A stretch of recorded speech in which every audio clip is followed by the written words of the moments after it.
విద్యార్థులకు మంచి చేస్తుంటే కావాలనే ప్రతిపక్షాలు విష ప్రచారం చేస్తున్నాయని, దేశంలో ఏ ప్రభుత్వం కూడా పేదలకు ఈ స్థాయిలో ఖర్చు చేయలేదని, ఖర్చు చేసే ప్రతి రూపాయి భావితరాల కోసమేనని సీఎం జగన్మోహన్ రెడ్డి అన్నారు. అల్లూరు జిల్లా చింతపల్లి మండలంలో ప్రభుత్వం పాఠశాలలో చదువుకునే 8వ తరగతి విద్యార్థులకు వరుసగా రెండో ఏడాది కూడా రాష్ట్ర ప్రభుత్వం ట్యాబ్స్ పంపిణీ చేపట్టింది. ఈ సందర్భంగా సీఎం జగన్ మాట్లాడుతూ పిల్లలకు ఇచ్చే ఆస్తి చదువు మాత్రమేనని, విద్యార్థులకు మంచి చేస్తుంటే విష ప్రచారం చేస్తున్నారని, విద్యార్థులకు చెడు చేస్తున్నామంటూ తప్పుడు రాతలు రాశారని, ఇది సరికాదన్నారు.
సంవత్సరంలో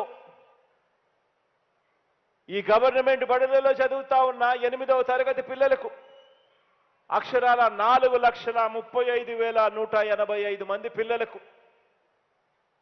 620 కోట్ల రూపాయలు ఖర్చు చేస్తూ ఈరోజు మన పిల్లల చేతుల్లో ఈరోజు ఈ ట్యాబులు పెడతా ఉన్నాం. ఈ డిజిటల్ విప్లవంలో భాగంగానే గత ఏడాది కూడా మళ్ళీ నా పుట్టినరోజున ఆ రోజు గత ఏడాది 686 కోట్ల రూపాయలతో 5,18,000 ట్యాబులను పిల్లలకు, చదువులు చెప్తా ఉన్న టీచర్లకు ఇద్దరికీ కూడా గత సంవత్సరం కూడా పంపిణీ చేశాం. పిల్లలకు అవసరమైన బైజూస్ కంటెంట్ను కూడా ఈ ట్యాబులు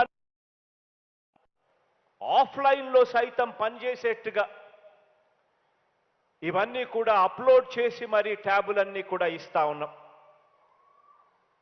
ప్రతి పిల్లాడికి కూడా పాఠాలన్నీ సులభంగా, పూర్తిగా అర్థమయ్యేట్టుగా,